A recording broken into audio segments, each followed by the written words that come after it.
Shalom Bapak Ibu Saudara. Renungan kita pagi hari ini melanjutkan renungan kita kemarin mengenai pencobaan Hawa, di mana Hawa sudah jatuh, ya Adam juga ikut, dan kita akan menyambung dengan membahas akibat daripada kejatuhan serta apa maksud Tuhan dengan merancang suatu pencobaan di Taman Eden itu, ya. Nah, mari kita melihat akibatnya. Tentu bagi Hawa di sini jelas kelihatan bahwa dia akan sulit dalam melahirkan, dan dia akan di sini terapan Indonesia ini berahi, ya, seolah-olah konotasinya seks gitu, tapi bukan. Ini istilah Ibrani sukah, itu artinya desire, keinginan yang kuat untuk kepada suaminya. Keinginan apa? Tapi di ayat selanjutnya dibilang ia akan berkuasa atas muasnya, suamimu akan memiliki have dominion, ya, artinya akan reign atau memerintah atau mengatur gitu, ya.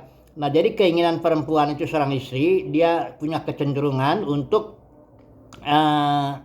menaklukkan suaminya, ya. Karena itu suatu keinginan dia berontak, tidak mau di bawah suaminya. Itu sebabnya aturan bagi keluarga itu cuma, hai istri, tunduklah kepada suamimu. Sementara suami itu di sini ada Adam, ada susah dia cari makan, dan juga dia ada kecenderungan untuk mencintai perempuan lain, ya, yang bukan istrinya. Itu sebabnya bagi suami, kasihilah istrimu. Jadi ini suatu akibat yang langsung, ya. Tetapi ada lagi yang mari kita melihat, istilah mati ini yang sering disalahpahami. Upah dosa kan dibilang neraka kekal, ya, padahal bukan. Upah dosa itu maut, ya, Roma 6 ayat 23. Nah, kita lihat apa artinya maut itu, ya. Banyak orang hanya mengerti maut itu mati, ya. Iya betul, tapi tidak cuma itu. Mari kita lihat istilah Ibrani di pasal 2 ayat 17 ini. Istilah mati itu di sini, saya baca dulu aja, ya. Tetapi pohon pengetahuan tentang yang baik dan yang jahat itu janganlah kau makan buahnya, sebab pada hari engkau memakannya pastilah engkau mati, ya. Pada hari langsung begitu kau makan, kau langsung mati. Nah, pengertian matinya ini bukan mati jasmani di sini, karena Adam begitu dia makan buah itu, dia nggak langsung mati jasmaninya, ya. Apa artinya mati? Nah, istilah mati di sini mut tamut, istilah Ibrani itu. Kalau mut itu baru mati, tapi tamut, nah ini jadi ungkapan ini tidak bisa ditafsirkan mati jasmani. Nah, istilah mut tamut itu, ya, ILT itu yang literal itu menerjemahkan dengan bagus. Dia bilang dying you will die, artinya mut tamut itu begitu kau makan buah itu, engkau langsung mendapat suatu jenis kehidupan yang Alkitab menyebutnya maut. Maut itu jenis, ya, kehidupan itu, ya. Alam maut itu alam kehidupan, tapi yang dikuasai iblis. Dalam kitab Ibrani dijelaskan itu, iblis berkuasa atas maut. Jadi begitu ada makan buah itu, dia langsung mendapat suatu jenis kehidupan maut yang dikuasai iblis, dan pada gilirannya menghasilkan kematian fisik. Ada masih hidup 900 tahun kemudian, kan? Nah, jadi itulah upah dosa.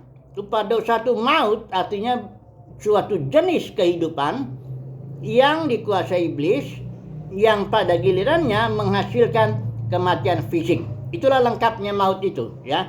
Bukan neraka kekal, ya. Upah dosa itu maut, ya. Oke. Jadi Adam dan Hawa ini langsung dia mengalami maut semuanya. Maut itu suatu jenis kehidupan yang disimbolkan oleh pohon pengetahuan itu. Di dalam alam maut ini manusia punya pengetahuan yang baik dan yang jahat. Manusia bisa berpikir di alam maut itu, ya. Alam kesia-siaan, kalau kitab Pengkhotbah disebutnya di bawah matahari. Ungkapan di bawah matahari, di bawah langit di kitab Pengkhotbah itu ada sekitar barangkali 40-an, ya. Itu artinya alam kesia-siaan, alam perbudakan dosa, ya. Nggak ada gunanya dia hidup di alam itu, ya. Mau kaya, mau miskin, mati juga. Mau pintar, mau bego, sama aja, ya. Dan sebagainya. Nah, jadi upah dosa itu ketika ada makan buah itu, langsung dia mendapat jenis kehidupan maut, yang Alkitab disebut maut, yang dikuasai iblis.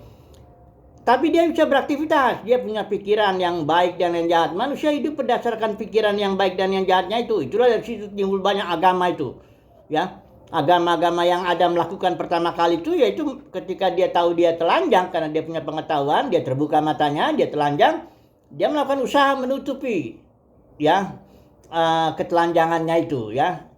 Jadi upah dosa itu satu, selain maut, dia juga kehilangan kemuliaan Elohim. Ya, manusia telah berbuat dosa dan telah kehilangan. Itu akibat yang berikut juga ya.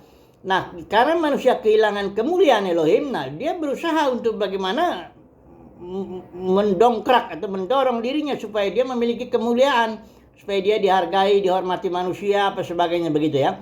Itu akibat-akibat dosa semuanya itu ya. Ya nanti kalau setelah itu baru ada pembunuhan kayak Kain bunuh Habel apa semuanya itu, akhirnya penyakit juga dan sebagainya ya. Oke. Nah, jadi inilah dia akibat dari dosa itu. Tapi kita harus tahu ya, yang paling harus diselesaikan itu maut. Ini musuh terakhir. Karena di 1 Korintus 15 ini dibilang musuh terakhir ini maut, nanti akan ditaklukkan oleh Yesus itu ya. Sudah ditaklukkan, tapi nanti timnya akan ikut menaklukkan maut ini. Ini yang paling harus kita lihat. Upah dosa adalah maut ya, ingat itu ya. Jangan bilang neraka kekal, enggak. Upah dosa maut ya. Oke. Nah, sekarang pertanyaannya, apa sebabnya Tuhan mengizinkan atau merancang pencobaan di Taman Eden itu? Jadi sebenarnya pencobaan di Taman Eden itu rancangan Tuhan untuk memproses manusia. Kejatuhan Adam itu pun sebenarnya rancangan Tuhan. Nah, mari, banyak orang pikir kejatuhan Adam itu karena Adam punya kehendak bebas mutlak, sehingga dia bisa menentukan, dan Tuhan kaget selalu lagi dia, ternyata manusia ini jatuh. Bagaimana? Kita buru-buru bikinlah rancangan penebusan supaya sebagian aja kita nanti selamatkan. Bukan begitu. Itu semua rancang. Mari kita baca aja lah ya. Semuanya kejatuhan Adam itu memang bagian daripada rancangan Tuhan. Ya, saya baca dulu ya Roma ya, supaya nanti kita jelas ya. Mari saya baca dulu Roma pasal 8 ya. Ayat 19 sampai 21 ya. Saya baca aja lah semuanya lah. Saya pakai ELT ya. Sebab kerinduan yang dalam dari makhluk ciptaan menanti dengan sangat penyingkapan anak-anak Elohim, karena makhluk ciptaan yang telah ditundukkan kepada kesia-siaan. Perhatikan nih, makhluk ciptaan yang telah ditundukkan kepada kesia-siaan, artinya seluruh keturunan Adam, termasuk Adam itu, bukan karena kehendaknya sendiri, bukan karena kehendak makhluk itu, bukan karena kehendak Adam ya, tetapi karena Dia, huruf besar ini ya, yang telah menundukkannya ya, yang telah menjatuhkannya ke alam kesia-siaan ini. Tapi di sini dikatakan atas dasar pengharapan. Apa pengharapannya? Ayat 21, bahwa makhluk ciptaan itu sendiri juga akan dimerdekakan dari perbudakan kebinasaan kepada, inilah alam maut ya, dimerdekakan dari perbudakan kebinasaan kepada kemerdekaan kemuliaan anak-anak Elohim. Nah, siapa ini anak-anak Elohim? Ini kalau kita lihat dari Yakobus, ini adalah buah sulung ya. Saudara melihat ini orang-orang yang ditentukan, orang-orang yang dipilih Tuhan ya, bukan hanya dipanggil, tapi dipanggil, dipilih, dan yang setia ya. Para pemenang lah, karena gereja kan sudah jatuh ya, jadi ada para pemenangnya dalam setiap zaman. Nah, mari kita lihat nih Yakobus 1 ayat 18. Ini dia, anak-anak Elohim itu buah sulung. Buah sulung itu artinya yang matang lebih dulu ya, nanti tidak ada tuayan-tuayan berikutnya ya. Perhatikan nih, yang telah menentukan agar kita menjadi suatu buah sulung dari ciptaannya. Kita matang duluan ya dari ciptaan itu. Dia telah melahirkan kita melalui firman kebenaran. Nah, jadi begini, siapa yang merancang semua pencobaan dalam Taman Eden itu ya? Yaitu Bapa sendiri dalam memproses manusia, karena manusia itu harus mengalami alam maut sebelum nanti dia datang alam hidup, hayat ya, yang disimbolkan pohon kehidupan. Jadi dua pohon itu alat di tangan Bapa di surga untuk memproses manusia. Pohon pengetahuan itu adalah pohon maut ya. Manusia ingat ya, di alam maut berpikir ya, ada baik ada jahat semuanya. Inilah lahir agama. Alam pohon kehidupan inilah yang Yesus itu datang. Aku datang, kata Yesus Yohanes 10:10, aku datang supaya mereka mempunyai hayat, mempunyai joy, hidup. Barang siapa yang makan aku, kata Yesus, dia memperoleh hidup, dan sebagainya ya. Itu yang, jadi manusia harus makan dua-duanya ini supaya manusia diproses, yang pada akhirnya matang duluan. Nah, yang matang ini yang duluan itu buah sulung yang ditentukan oleh Bapa di sorga. Yakobus 1:18 tadi yang kita baca.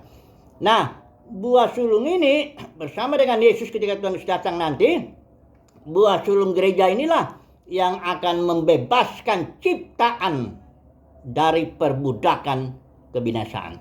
Semuanya akhirnya masuk ke dalam kemerdekaan kemuliaan anak-anak Elohim, sehingga Bapa bisa menjadi semua dalam semua. Ketika maut ditaklukkan, perhatikan tuh 1 Korintus 15 ya.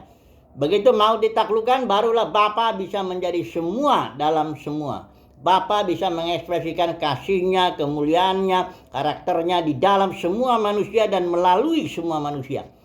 Itu dia rancangannya. Semuanya rancangan Bapa. Kematian Yesus juga sudah Wahyu pasal 13 ayat 8. Jadi bilang anak domba yang disembelih sebelum dunia dijadikan. Jadi bukannya kejatuhan itu membuat Tuhan kaget tuh. Oh, Adam sudah jatuh, apa yang kita harus lakukan? Enggak gitu. Itu udah direncanakan jauh sebelum ada segala sesuatu, sudah dirancang itu. Ya, jadi saya bersyukur punya Bapa yang menentukan segalanya, yang merancang segalanya. Ya, demi kemuliaannya, demi kasihnya. Oh, itu enak sekali. Saya ngeri loh kalau punya Bapa di sorga yang dia berikan kehendak bebas mutlak gitu kepada makhluk ciptaannya, sehingga makhluk itu bisa bergerak tanpa ditentukan Bapa gitu. Bisa bergerak kayak iblis, dia bergerak sendiri, dia jatuh, dia ngelawan Tuhan. Itu enggak, saya enggak punya Bapa di surga yang saya kenal dari Alkitab ini enggak begitu. Bapa di surga yang saya kenal di Alkitab ini menentukan segalanya, merancang segalanya demi kemuliaannya, ya. Jadi itulah akibat dosa itu ya, dan juga maksudnya semuanya untuk kemuliaan Tuhan. Segala sesuatu berasal dari Dia, oleh Dia, dan kepada Dia. Haleluya, amin.